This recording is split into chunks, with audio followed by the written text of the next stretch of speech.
One, two, three, go. Hello, Sci-Fi Ninja Theater fans. My name is Mai Sanders, and I'm a comic artist. Um, Here we have a book I worked on called Laughter. The writer is Gavin Dillinger, and I worked with Gab Contreras and our letterer Danny, and my assistant was Lisa Shang. And so here's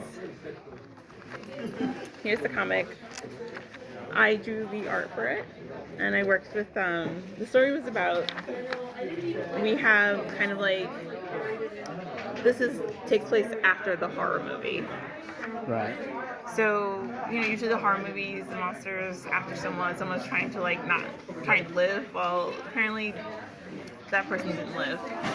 So the family is dealing with the aftermath of that and still being haunted by the monster that killed their father.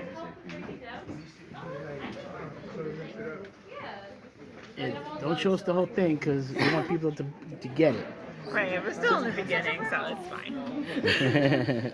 So this is the first time I got to work on a whole issue by myself. It definitely posed quite a bit of challenge, but I love drawing and I love telling stories. So any challenge, like in that aspect, it's to me is a fun one.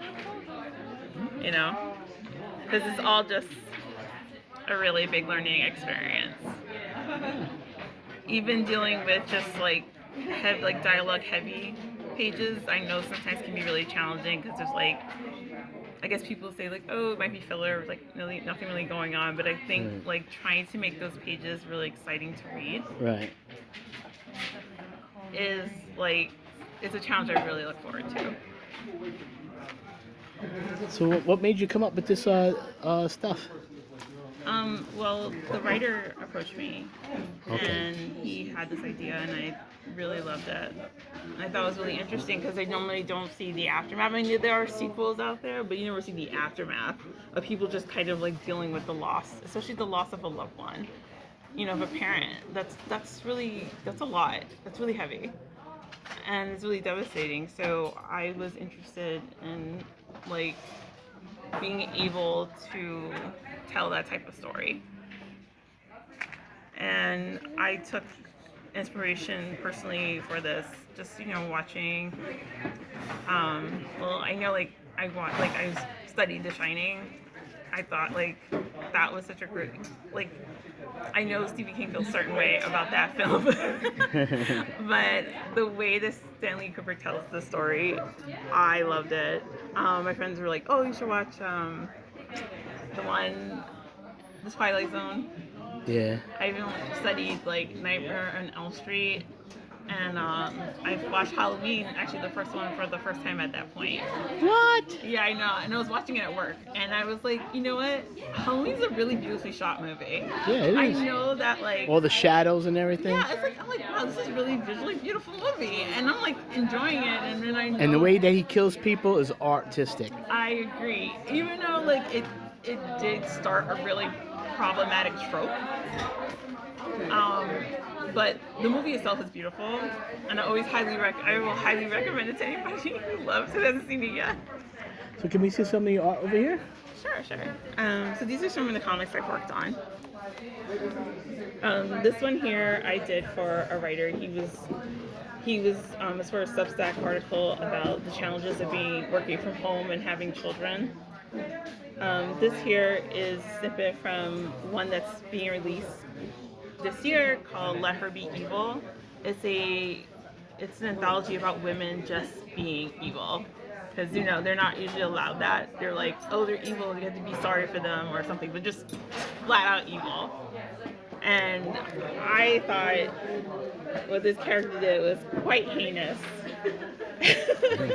And I love evil characters. I love Cersei from Game of Thrones. I love, all the characters you're not really supposed to like. And even I was like, wow, girl, that was a lot.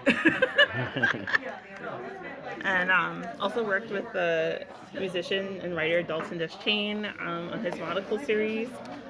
He does kind of like it's like it's like a collection of anti-capitalist horror comics. Right.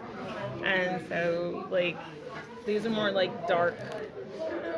These are more dark and like more suspenseful, and they're fun to work on. Like in this one here, it's like these two men are really going to dig up a body out of the grave to steal this guy's like Bitcoin hard drive and a Bitcoin. It has like a ton of Bitcoin in it. Like those things are like they're fun to work on.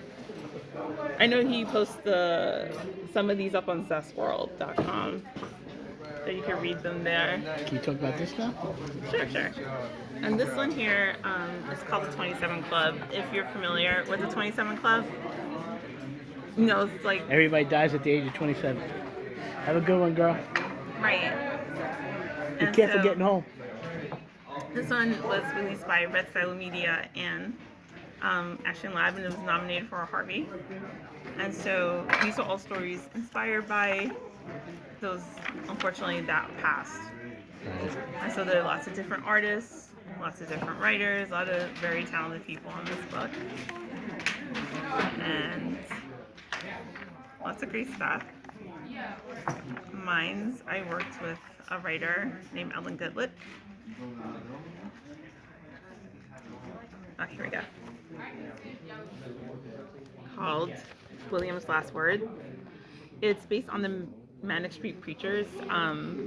The guy Richie, he disappeared at the age of 27, and he had never been found. By the time around this book came out, and I worked on the story, they just declared him officially dead, like not too long before that. Can you say it one more time? Around the time this book came out, and by the time I was working on the story, they had just like declared him officially dead. Because they hadn't been able to find him since like the 90s. So this is our kind of like interpretation of what happened to him.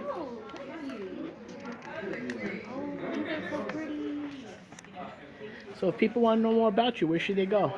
They can check out my site at ysandersart.com, or they can also check me on Instagram by the same name, or they can check me out, and also my TikTok by the same name.